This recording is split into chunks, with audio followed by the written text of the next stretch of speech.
հանրության մեջ խոսակցություններ կան քաղաքական դաշտի մասին եւ դժգոհությունները շատ մեծ են, որտեղ ընտրողների սեգմենտներ գոյություն ունեն, որոնք ըստ էության չեն տեսնում այն քաղաքական ուժը, որը իրենց համար ընդունելի է։ Բայց դրա մասը խոսակցությունները շատ է գնում, բայց Արտուր, արի այսօր խոսենք հանրության մասին։ Ինչ հանրություն մենք ունենք, ինչ մասերից է բաղկացած, ինչ կերպ են մտածում եւ ընտրությունների ժամանակ ինչպիսի պահելակերպ կունենան։ Հա, իհարկե, նախ այդ շատ կարևոր է, որ մենք հանրությունը որպես մոնոլիթ չդիտարկենք, քանի որ հանրությունը ունի տարբեր շերտեր ու եթե շատ նենց ռադիկալ արտահայտություն թույլ տամ ինձ, կարող եմ ասել, որ կա հայախոս մարդկանց մի խումբ, մոտ 3 միլիոնի կողմերը 2.8, բայց այդ հայ ժողովուրդը, երբ որ օգտագործվում է, դա այսինքն մեկ ընդհանրություն չեն կարող դիտարկել։ Իհարկե, այն մարդը, որը որ ապրում է Երևանում ու այն մարդը, որը որ Սիսիանում է, դա շատ տարբեր մարդիկ են, գյուղն ու քաղաքը տարբեր են։ Նախ երևի ամենակարևոր ցուցիչը այդտեղ կլինի նա, որ թեև մենք հիմա ավելի շատ հասարակագիտական, սոցիոլոգիական զրույց կունենանք, ենթադրում եմ, բայց չմոռանանք նաև տնտեսության մասին ու տեսեք, Հայաստանի ներքին համախառն արտադրանք կազմում է 25 միլիարդ դոլար մոտավորապես։ Դրանից հանքարդյունաբերությունը, ասենք, ձետ 1.5, в общем, այդ հարավի հարավում 15-ը ստեղծվում է Երևանում, 3-4-ն էլ այդ գյուղատնտեսական եւ մնացած այլ արտահանումը Երևանի կողքեր է, այսինքն մեծ Երևանը կազմում է մոտավորապես 80%-ը բանի տնտեսության եւ հարստության, իսկ երկրի տարածքով կեսը, ոչ բնակչությամբ իհարկե, ստանում է ընդհանուր առմամբ մոտավորապես 20%-ը, հա, համախառն հարստության։ Սա իհարկե շատ խոր ազդեցություն է թողնում այդ մարդկային մտածողության, տիպերի եւ նրանց պահելաձևի եւ նրանց ընտրության վրա։ Հետևաբար ենթադրել, որ ասենք Երևանում մարդը ունի նույն օրակարգը, ինչ որ ասենք Գյումրիում, դա չափազանց մեծ սխալ է, ինչ որ ընդհանուր օրակարգ մենք ունենք ընդհանուր անվտանգային օրակարգ, բայց այդ անվտանգային օրակարգը դա ընդամենը մի կետն է, որը որ բացվում է տարբեր ձևով, այդ ծաղիկը տարբեր ձևով է բացվում տարբեր ռեգիոններում տարբեր մարդկանց համար։ Եթե շատ ընդհանուր, ապա տենց կպատասխանեմ երևի այդ հարցին։ Արտուր, շատ է խոսվում, որ ընտրությունների ելքը որոշվելու է մասնակիցների քանակով, այսինքն եթե մասնակիցների քանակը բարձր է լինում, ապա տարածված տեսակետ կա, որ այս գործող իշխանությունը որևէ շանս չունի վերընտրվելու։ Եթե մասնակցությունը իջնում է, ապա այդ դեպքում ինչ որ շանսեր իր մոտ առաջանում են։ Այս հետազոտությունների հիման վրա այս պատկերը ինչպես է բացվում, ինչու է մասնակիցների քանակից որոշվում ընտրության ելքը։ Okay, տեսեք, մենք ունենք երկու տարբեր դա իսկապես տենց է, հա, բայց դա ընդամենը իրականության մի հատվածն է, ու շատ կարևոր է հասկանալ, թե ինչ է նշանակում ընտրական ակտիվություն։ Նախ պատկերացնենք, որ հասարակությունը ընդհանուր առմամբ ընդդիմադիր է, հա, ընդհանուր առմամբ հասարակության գերակշիռ հատվածը չի ուզում, որ այս իշխանությունը վերարտադրվի։ Բայց արդյոք դա նշանակում է, որ այս իշխանությունը շանս չունի վերարտադրվելու։ Շատ հաճախ մենք երբ որ խոսում ենք մեդիայում նաև շատ որպես ցուցիչ ցույց են տալիս վարկանիշը գործող վարչապետի, բայց ցավոք սրտի վերլուծելու համար մենք պետք է ավելի շատ ցուցիչներ վերցնենք, սկսենք գործող իշխանությունից։ Գործող իշխանությունը ունի իսկապես շատ ցածր վարկանիշ, բայց այն մարդիկ, որոնք կարող է ընտրեն իրան, ավելի շատ են։ Ինչպես կանոն դա մեդիա դաշտում կոչվում է ադմինիստրատիվ ռեսուրս,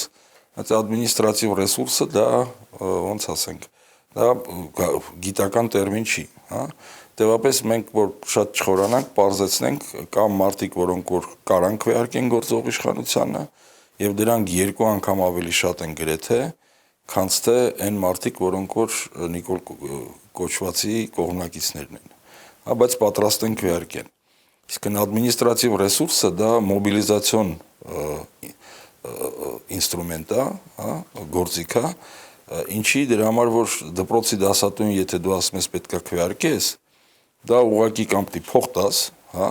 կամ ինչ-որ խոստում, այսինքն ինչ-որ տեքստ պիտի ասես, որ նա քվեարկի, դրա համար կարող է չքվեարկի։ Հետո այդ ադմինիստրատիվ ռեսուրսը աշխատացնելը բավական բարդ է, դրա համար որ եթե ասենք նա կոմունալ աշխատող է, կա բաժնի վարիչ, բրիգադիր եւ այլն, ու այդ սաղ այդ ցիպոչկայով պետք է աշխատի, ճիշտ է, հետեւապես եթե չեղավ որևէ գաղափարական կամ ինչ-որ կոնստրուկտ չեղավ, որով դու կարողանաս այդ մարդուն համոզես, ինքը չի համոզվի։ Հետևապես ընդհանուր առմամբ վերջին հաշվով կախված է նրանից, թե գործող իշխանությունը ինչ է խոսք տալիս, ինչ է որն է իր տարած քաղաքականությունը եւ ինչ խոստումներ են գալու։ Արտուր, ես մի օրինակ բերեմ, ուրեմն երկրորդին կգաս, ես ուղղակի այս մասի հետ կապված օրինակ բերեմ, ուրեմն ըստ տեղեկությունների, հատկապես շրջաններում, գյուղերում, գյուղ առ գյուղ քաղաքացիական պայմանագրի ներկայացուցիչները, մարզպետ, գյուղապետ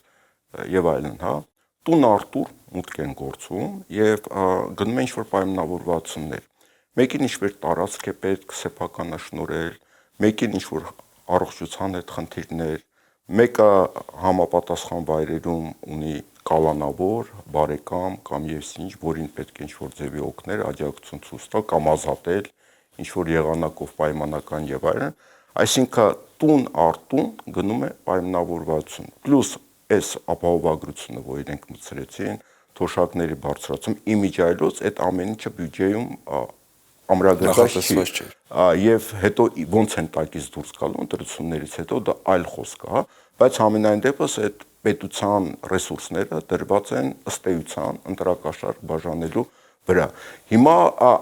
իրենք մի կողմ դնենք, որ իրենք մեղադրում են ընդդիմությանը կաշառք բաժանելու մեջ եւ այլն, բայց իրենք տոտալ ամբողջ պետության ռեսուրսով կաշառք են բաժանում եւ պայմանավորվածություններ են ձեռք բերնում։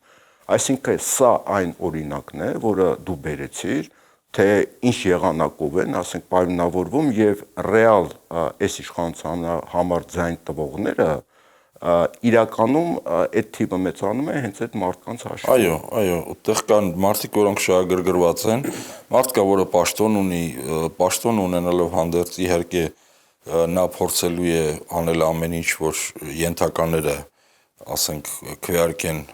պետական պաշտոնի մասին է խոսքը, քվեարկեն գործող իշխանությանը, դա ադմինիստրատիվ ռեսուրսն է, այսինքն մարդիկ, որոնք թեև կողմնակից չեն, բայց ինչ-ինչ պարագաներում պատրաստ են քվեարկելու, բայց շահագրգռված են։ Ու կարան շահագրգռված լինեն, կարան խաբվեն եւ այլն եւ այլն։ Այնուամենայնիվ, անգամ այդ ամեն ինչը հաշվելով, քանի որ մենք սոցիոլոգիան չի հաշվում ադմինիստրատիվ ռեսուրս, սոցիոլոգիան հաշվում է մարդ, որը որ պատրաստ է առավոտը զարթնի, լվացվի ու գնա ընտրատեղամաս ու քվեարկի Նիկոլ Փաշինյանի կուսակցությանը։ Այդ մարդիկ շատ ավելի քիչ են, քան ընդդիմադիրներ, այսինքն շատ ավելի շատ են այն մարդիկ, որոնց որևէ կերպ չես կարող համոզես, ու ցանկացած պարագայում, եթե իրանք գնան, ուստեղ շատ կարևոր է, եթե իրանք գնան ընտրատեղամաս, ապա իրանք կքվեարկեն այլ ուժերի, ընդդիմադիր ինչ-որ մեկին, անցողիկ չանցողիկ կարևոր չի, կքվեարկեն ոչ Նիկոլ Փաշինյանի օգտին։ Հիմա խնդրի երկրորդ հատվածը, մենք քանի որ չունենք միացյալ ցավոք սրտի, թե օբյեկտիվ է դա, թե ենթադրում եմ օբյեկտիվ է նաև, քանի որ չունենք միացյալ ընդդիմադիր ուժ, հա, այսինքն այդ միացյալ դոմինանտ ընդդիմադիր ուժ, դոմինանտը եթե չի ստացվում, ապա մենք ստանում ենք մի այլ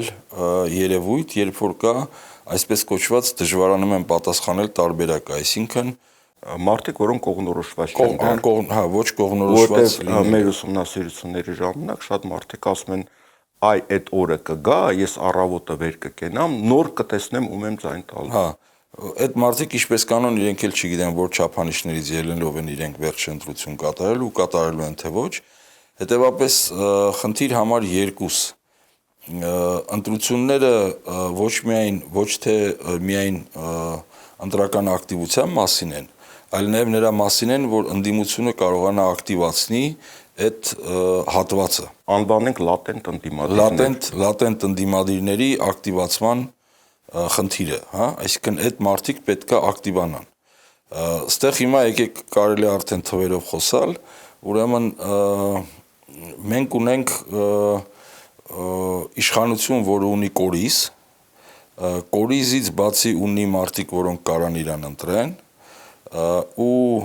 իրենց ամբողջ պահվածքը ուղղված է նրան, որ այդ մարդիկ, որոնք ոչ թե կորիզ են, այլ կողքի հատվածն են, հա, որոնք կարող են իրենց օգտին քվեարկեն, իրենք մի մարդու պես առավոտը ժամը 12-ին մինչև գան քվեարկեն։ Եվ այս գործող իշխանության ամբողջ նախընտրական այս կամպանիան ուղղված է հենց այդ մարդկանց, որ այդ մարդկանց ակտիվացնեն, որ նրանք ոչ թե տունը նստեն, այլ գնան ձայն տան իշխանությանը։ Այդ առումով իրենք անում են բավական իրանց շահերի տեսակետից շատ խելոք են անում, այսինքն իրենք չեն ուզում նպատակ չունեն անգամ դուր գալ ինձ կամ քեզ կամ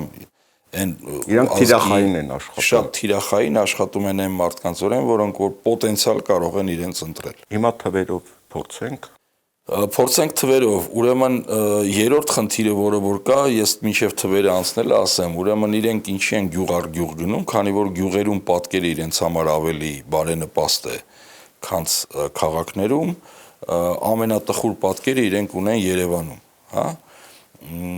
Ուրեմն Երևանում իրենք կորցնելու են մինուսով են դուրս գալու Երևանի ընտրություններից, այստեղ, սենց ասեմ, կարան 30-ի տակ մնան, մոտավորապես 31-32% իրանք կստանան, ընդդիմությունը կստանա 50-ից ավել, դա մոտ 100,000-ից ավել ձեն է, փոքր քաղաքներում այս պահին իրենց թիվը մոտավորապես 40%-ի կողմերն ալնելու, հնարավոր է տեղել ընդդիմությունը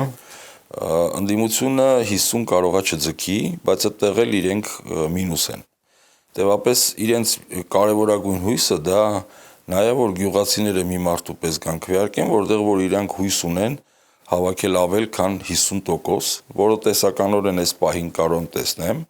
բայց նաև ապահովված չի։ Դրա համար իրանք գյուղացիներին 2 միլիոն վարկ են տալիս, էս են անում, են անում, որ գյուղացիները, որտեղ որ իրանք ավելի պինդ են գյուղերում, գյուղերի հատվածում, թե ինչ են իրանք պինդ, դա ուրիշ խնդիր է, ու կմնան արդյոք թե ոչ, դա էլ է առանձին խնդիր, էդ էլ ապահովագրվածություն չկա, բայց այնուամենայնիվ իրենք փորձելու են գյուղի ուշադրությունը շատացնեն ու ընտրակաշարքները փաստացի պետական ռեսուրսը օգտագործել այդ հատվածում, նաև 65 տարեկան պլյուս այդ հատվածը այդ բժշկությունով եւ այլն, քանի որ այդտեղ էլ իրանց դիրքերը դեմոգրաֆիական առումով իրանք այդտեղ ավելի ուժեղ են։ Արտուր 65 պլյուս տարիքը, որը ակտիվ քվեարկող է, եւ շատ տարօրինակ երևույթներ այստեղ կան, մենք դեռ դրա մասին կխոսենք։ Անպատճառ կարող ենք դրա մասին զրուցել, ուրեմն հետեւապես ինչ ենք մենք տեսնում։ Մենք տեսնում ենք շատ ուղղակի գծած ծրագիր, որ այն հատվածներում դեմոգրաֆիական թե աշխարհագրական հատվածներում, որտեղ իրանք ուժեղ են, այնտեղ իրանք անում են ադմինիստրատիվ պետական ռեսուրսներ են ծախսում դրա համար, որ իրենք կարողանան այդտեղ մոբիլիզացնել մաքսիմալ շատ։ Ինչի նրա համար, քանի որ հիմա անցնենք ընդդիմությանը։ Ընդդիմությունը ունի բազմաթիվ տեխնացուներ, ասվում է 3 խոշորի մասին, չէ՞։ Անկամ 3 խոշորը ուրեմն ինչ որ հատված մարդկանց դնում է հարցի առաջ, իսկ 3-ից ում ընտրեմ, հա։ Այստեղ մենք ունենք սոցիալական ընդդիմադիրներ, մենք ունենք գաղափարական ազգային ընդդիմադիրներ եւ ունենք հատվածներ, որոնց հետ որևէ ընդդիմադիր հատված չի խոսում, հա։ Սա ամենակարևոր խնդիրներից մեկն է ընդդիմության, եւս մեկ անգամ հասկանանք, նրա համար որ ընտրական ակտիվությունը բարձր լինի, ցանկացած այդ 3-ը միասին կամ ամեն մեկը իր հատվածով պետք է տարբեր խավերի հետ խոսեն, իրենք իրենց ուրեմն ծրագրերը առաջարկեն, որ ամեն մի հատվածը այդ հասարակության տեսնի իր շահը, տեսնի իր տեխնացուին, տեսնի իր կուսակցության։ Արտուր, ուրեմն ես այս վերջերը որ ակտիվանան, հա։ նայում էի հռոմեական հին պատմությունը, այնտեղ մի հետաքրքիր երևույթ գոյություն ուներ կլիենտելա հասկացողություն։ Այսինքն հին Հռոմում, այսինքն շատ հին Հռոմում միջև կայսրական ժամանակաշրջանը մի երևույթ կար, որտեղ կային որոշակի ընտանիքներ, որոնք ունեին հող, ունեին ազդեցություն եւ իրենք ունեին կլիենտներ, այսինքն գյուղացիներ կամ արհեստավորներ եւ այլն, որոնք իրենք ինչ որ ձևի հող են տալիս, որ իրենք աշխատեն, ինչ որ դեպքերում իրենց օգնության էին հասնում, երբ որ խնդիրներ էր լինում եւ այդ երևույթն առաջացել պատրոն եւ կլիենտ, այսինքն մարդիկ, որոնք միշտ հովանավորի կարիք ունեն, որը իրենց կպաշտպանի, որը իրենց կօգնի եւ այդ երեխաները, ասենք, կլիենտների մեծանալով էլի կլիենտ են լինում, հա, փոխանցվում է ժառանգական, իսկ պատրոնները նույնպես ժառանգական փոխանցվում են։ Երբ որ հարաբերությունները Հռոմում փոխվեցին, Հռոմը սկսեց նվաճողական արշավանք եւ այլն, քաղաքացիներ սկսեցին շատ հայտնվել, քաղաքացիություն հասկացողություն առաջացավ եւ դրանց քանակը սկսեց մեծանալ այդ նվաճումների հետևանքով, այսինքն այդ մարդիկ, որոնք ժամանակին կլիենտ էին, հարաբերությունների փոփոխության դեպքում իրենք արդեն քաղաքացի են դառնում եւ հետո կոնսուլներ ունեն, ասենք պլեբեյները, իրենք ունեին զորահրամանատարներ, որոնք կարող են նույնիսկ կայսր դառնային, այսինքն այդ հարաբերությունները փոխվեցին։ Հիմա Հայաստանում կա մի հատված, որը պատրոն է ման գալի, այսինքն մեկը, որ իրան հովանորի, որը իրեն օգնի, ինչ որ դեպքում աջակցի եւ պաշտպանի, եւ շատ դեպքերում, երբ որ ընդդիմությանը մեղադրում են, ասում են, բան ընդդիմությունը քաղաքական լեզու չունի, քաղաքական կառուցվածք չունի եւ այլն, բայց հանրության մի շերտ կա, որը պատրոն է ման գալի, տեր է ման գալի, այլ ոչ թե քաղաքական խոսք։ Ստեփան, մենք տարբեր բանաձևերով, տարբեր բառերով այս մասին արդեն զրուցել ենք ու սկսեցինք նաև դրանից, ուրեմն տեսնենք, մենք եթե ունենք, ասենք, Երևանից դուրս փոքր քաղաքներ եւ Արարատյան հարթավայրից են կողմ գյուղեր, որտեղ որ հողը, ասենք, չի օգնում մարդկանց, այդ մարդիկ առանց պետական կամ ուժեղի պատրոնի աջակցության իրանք որևէ կերպ արդեն իսկ չեն կարողանում պատրաստ են աշխատել, հա, այդ ոչ թե, ասենք, վատ բառեր պետք չի օգտագործել, իրենք աշխատասեր են եւ այլն եւ այլն եւ այլն, բայց իրանց բնական միջավայրը թույլ չի տալիս իրենց աշխատանքով ստանալ այն բարիքները, որոնք որ կբավարարեին գոնե միջին խավ հասնելու համար։ Հետևաբար իսկապես իրենք պատրոն են ման գալիս, բայց պատրոնը ոչ թե հին հռոմեական կոնկրետ մարդու բանով, այլ իրենք մարդ են գալիս պատրոնաժային կուսակցություն, այո, տարբեր երկու, в общем, առնվազն պատրոնաժային մենք տեխնացու ունենք, ու այդ պատրոնաժը ինքը բացատրելի է ու հասկանալի է, տնտեսության 80%-ը Երևանում ու Երևանի շուրջը, այդ մարդիկ հնարավորություն չունեն, եթե միջավայրը չստեղծվի, հա, իրենք հնարավորություն չունեն իրենց կյանքի կենսամակարդակը բարձրացնել։ Ես այդ մարդկանց չեմ մեղադրում, ես երևույթն եմ ուզում հասկանալ եւ դրա ազդեցությունը քաղաքական դաշտի վրա։ Հիմա տեսնենք, այդտեղ կա, ճիշտ բան կա, մենք դրա մասին խոսել ենք, ճիշտ բան կա, ընդ որում ֆիքսենք մի բան, եթե իշխանությունը փորձում էր տանել խաղաղություն, պատերազմ, ընդամենը պարադիգմայով նրան, որ վախացնի պատերազմով, ապա ընդդիմության սոցիալական ծրագրերը պարտադրեցին իրենց նույնպես անցնել այս ոլորտ, այսինքն հիմա իրանք տեսնենք բաժանում են բժշկական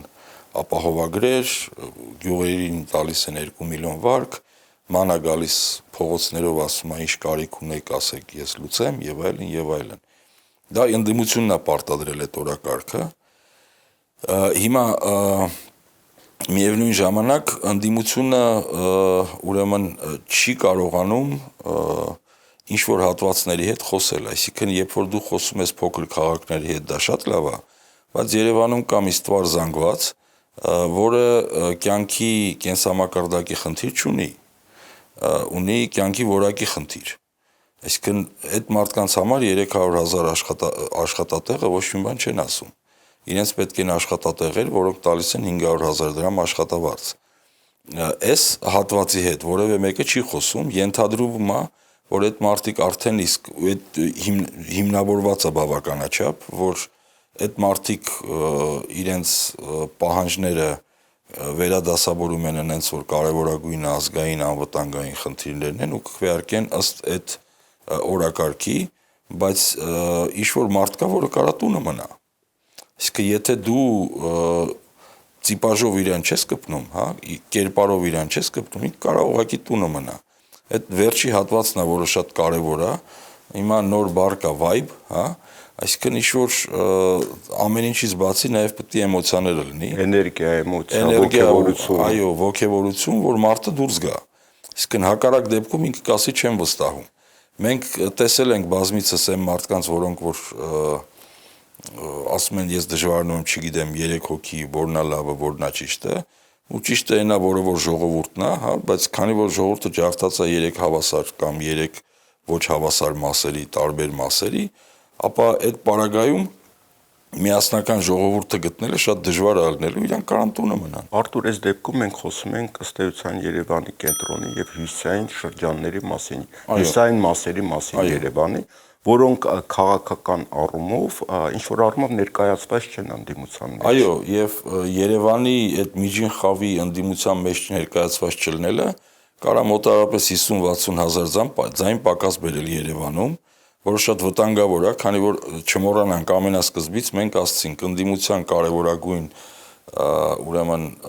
այդ խնդիրը դա, то есть ամենաընդդիմադիրը դա քաղաքներն են։ Դեպապես ամենաէժան ձևը ընդդիմության համար ստանալ ցանկալի ելք դա մաքսիմալ մոբիլիզացնել քաղաքի բնակչությունը։ Ուրեմն տեսեք, կա մի բան, որը որ կարա ցանկացած մարդ հետևի 60%-ը ընտրական ակտիվություն, այսինքն ոչ թե ցուցակից, այլ եկեք ցուցակով ասեմ, որ ավելի պարզ լինի։ Տեսեք, կա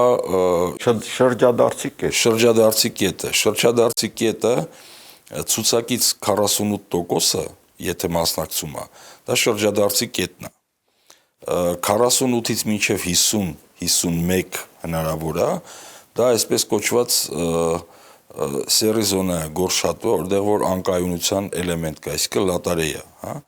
52%, 53%-ը դա ընդդիմության հաղթանակն է։ 52 եւ ավել։ 52, քանի որ 50%-ից հետո ամեն 85-ը մի տոկոսի մեջ դա ընդդիմություն է։ Հա 60-ից հետո արդեն կարևոր չի թե ով է իշխան են գալիս, դրա համար որ թվերը գրեթե չեն փոխվում, արդեն հաղթանակը ապահովված է։ Դրա համար էս գործող իշխանությանը պետք է որ մաքսիմալ քիչ մարդիկ մասնակցեն ընտրություններին եւ նաեւ իրենք պրոքսի ուժեր են փորձում ստեղծեն դեմ են բոլորից եւ այլն եւ այլն, որտեղ ըստ էության այդ նույնիսկ այդ մարդիկ երբ որ մասնակցում են ընտրությանը, այդ ձայները փոշի անում, այսինքն դա նշանակում է չեն մասնակցում։ Հա, այդ կա այդ խնդիրը, հիմա մի հատ առանձին կմոտենանք այն մարդկանց, որոնք որ ամենակիչ հավանականություն ունեն մասնակցելու, բայց այդ կորը, հա, երբ որ 48-ից 50%, 51-52% արդեն գնում է դեպի ընդդիմություն։ Հիմա հետևապես կարևորագույն խնդիրը նա է, որ այդ մարդիկ, որոնք որ այն մարդիկ, քանի որ ընդդիմադիրները հիմնականում քաղաքում են, հա, քաղաքը ընդդիմադիր է, գյուղի կիսված է։ Հետևապես քաղաքները պետք է շատ մասնակցություն ցույց տան։ Անտեսել քաղաքի ցանկացած անգամ 50-60 հազարանոց հատվածը ուղղակի հանցագործություն է ընդդիմության տեսակետից։ Կյանքի որակը եւ կախված այդ մարդկանց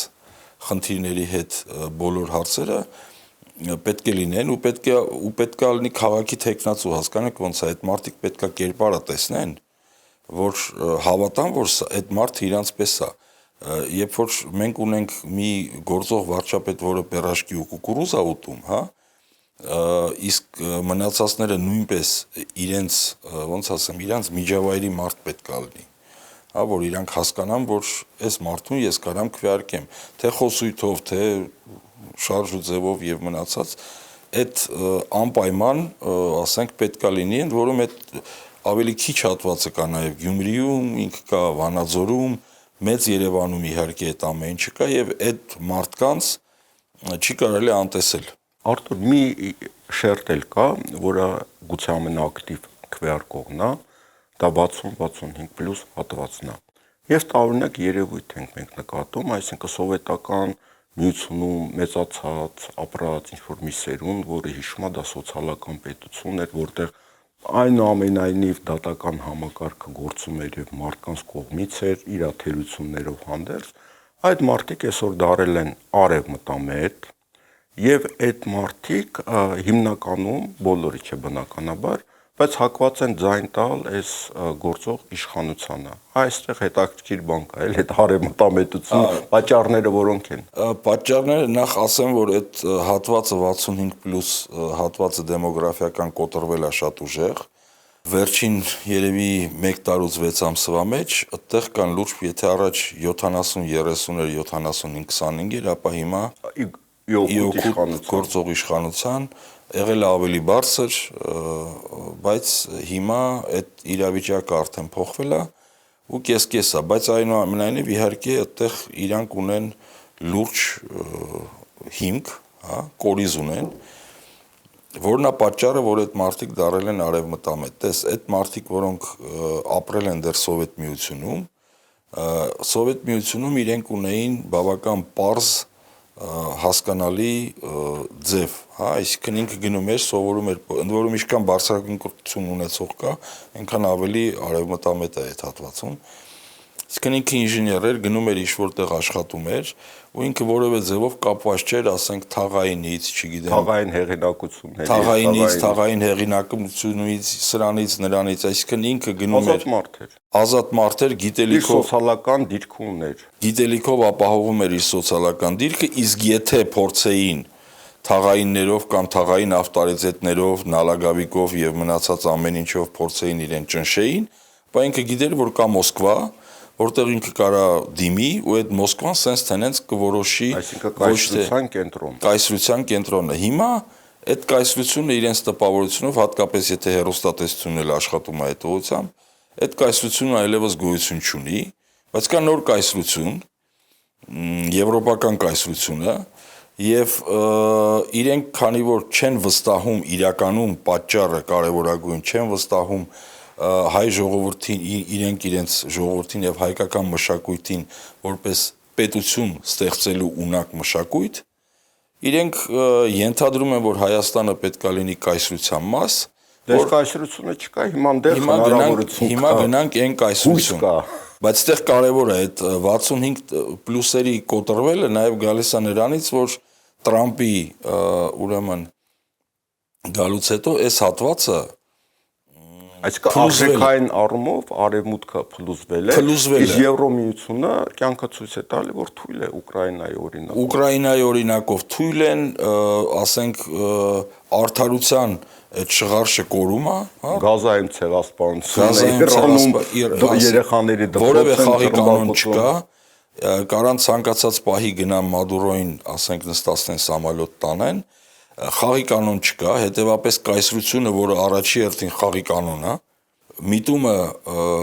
փլուզվում է, այսինքն խաղի կանոն ոչ միտեղ չկա։ Ոչ միտեղ չկա, հետևապես ոչ միտեղ այլևս կայսրություն չկա։ Բողոքելու տեղ չկա։ Բողոքելու տեղ չկա,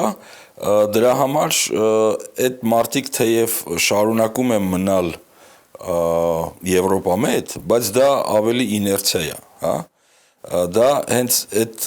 կառավարության գործող իշխանության իներցիոն ընտրողը տեղ է։ Եթե իրանք շատ ավելի քիչ են, քան ընդդիմության իներցիոն ընտրողը, հա, բայց իրենք կան, դրա համար ինչ են անում, իրանք այլևս չեն կերակրում նրանով, որ Ռուսաստանը վատն է։ Իրանք ասում են դուք ձրի բուժում կստանաք։ Արտուր, ուսումնասիրությունները ցույց են տալի, որ այնուամենայնիվ հասարակության մեջ որոշակի դրական տեղաշարժեր կա։ Մեծ մասը այն կարծիքին է, որ մենք հույսը մեր վրա պետք է դնենք, եւ երբ որ ես ասում եմ մեծ մասը այդպես է մտածում, դա որոշակի ուսումնասիրության հիման վրա է։ Եվ երկրորդ ամենակարևոր հատվածը գուցե երևի 90%-ը դեմ է սահմանադրության փոփոխության։ Ինչի համար, այսինքն այստեղ արժանապատվության պահը կա, Ադրբեջանով է, որ մեզ ասի կամ Ալիևը, որ մենք ինչ անենք, մեր սահմանադրությունը փոխենք, թե չէ, եւ երկրորդը, որ եթե նույնիսկ փոխենք, ապա այդ դեպքում կարող է նոր պայմաններ առաջ քաշեն։ Եվ երրորդ հետաքրքիր պահը մի բավականին մեծ հատված 50%-ից ավելին դեմ է Թուրքիայի հետ սահմանի բացմանը։ Այստեղ կան մի քանի պահ, ամենակարևոր պահը այն է, որ մարդկանց մի հատված կա, որը չուզում փողոց դուրս գա կամ իր տան մոտով անցնեն թուրքերեն խոսացող մարդիկ։ Այսինքն կա վախի էլեմենտ, անվստահության էլեմենտ, հա։ Այս ամենը հիմք է տալի, որ մենք ասենք, այս գործող իշխանության պրոպագանդան, որ ինքը փորձում է կառուցել, այս կետերում չի աշխատում։ Ստեփան, իրենք չեն փորձում աշխատացնել այդ կետերում նախ սահմանադրության փոփոխությունը, ուրեմն բոլոր թե իրենց թե ընդդիմադիր հետազոտություններում նույն թիվն է ցույց տալիս, դեմ են կտրուկ 74-75%-ը, համաձայն են իսկապես մոտ 10%-ը, եւս 15% կա, որը որ հնարավոր է համաձայն լինի։ Սա շատ կարևոր 15%-ը ու իրենց թիրախավորված պրոպագանդան աշխատում է հենց այդ մարդկանց ընտրությունների առումով։ Այո, ովքեր են այդ մարդիկ։ Այդ մարդիկ նրանք են, ով շատ հաճախ նայում է առաջյալիքը, ում իրենք արդեն կարողացել են համոզել, որ եթե ընդդիմությունը գա, դա պատերազմ է։ Իսկ եթե չգա իրենք հաղթեն, կարող է խաղաղություն լինի։ Վստահ չեմ, բայց կարող է։ Հիմա պատերազմ չի, չէ՞, ուրեմն կարող է այն ժամանակ է պատերազմ չլինի։ Սենց թե նենց Ալիևին վստահել չի կարելի, հա, իրանք դա հասկանում են, բայց սենց Ստրաուսի պես գլուխը գետին կոխած այդ մարդիկ պատրաստ են էլ բեթարից վախենալով մնան այս իրավիճակում։ Գործող իշխանության ամբողջ ուժն ու եռանդը ուղղված է այն բանին, որ համոզեն վերջնականապես այս մարդկանց, որ ցանկացած ընդդիմադիր կուսակցության հաղթանակը նշանակելու է պատերազմ, որ այս 15%-ը հավատան այդ բանին, գան քվեարկեն գործող իշխանությանը ու անեն ամեն ինչ, որ ուրեմն այն 75%-ի կեսը չգա ընտրությունների։ Արթուր, վերջում որ ինչ որ հավասարություն ստանա։ Վերջում երևի կարևոր է ասելը, որ կա տարածված մի տեսակետ, որ գիտեք ինչ էլ մենք ընտրենք, չընտրենք, ամեն ինչ կան խորոշված, ամեկ ընտրությունները կեղծելու են եւ այլն, այս իշխանությունը կվերարտադրվի, որովհետեւ կա մի վարչապետ, որը կյանքի խնդիր ունի եւ նաեւ ԿՊ-ում վերնախավը այդպես տեսակետ գոյություն ունի։ Ընտրությունների ելքը որոշելու է հանրությունը եւ ինչպես հանրությունն իրեն պահի, այնպեսի արդյունք էլ մենք կունենանք։ Մենք բնականաբար կշարունակենք հետևել զարգացումներին։ Ես կարծում եմ, այս 2 ամսվա ընթացքում եւ միջազգային առումով եւ երկրի ներսում կարևոր իրադարձություններ են լինելու եւ արտաքին աշխարհում տեղի ունեցող իրադարձությունները նույնպես իրենց ազդեցությունը ունենալու են, որտեղ գործող իշխանության հիմնական բանը միտքը այն է պատերազմ ու խաղաղություն իրեն խաղաղություն են բերում, բայց մեր շուրջը ֆունդամենտալ փոփոխություններ են տեղի ունենում եւ դա փոխում է իրավիճակը։ Բոլոր դեպքերում դեռևս հələ շուտ է, բայց բոլոր դեպքերում մենք կոչ անենք մեծ դիտողներին, որ իրենք հասկանան, որ այս երկրի ճակատագիրը որոշում են իրենք եւ իրենց ձայները ունի նշանակություն եւ իրենց ձայներն է որոշելու, թե մենք ինչ իշխանություն կունենանք։ Համաձայն եմ ամբողջովին, բացի դրանից ոչ միայն ընտրեն, այլ նաեւ հորդորեն իրենց հարևաններին, բարեկամներին, որ նրանք նույնպես մասնակցեն ընտրություններին։ Շնորհակալություն։ Ես էլ եմ շնորհակալ։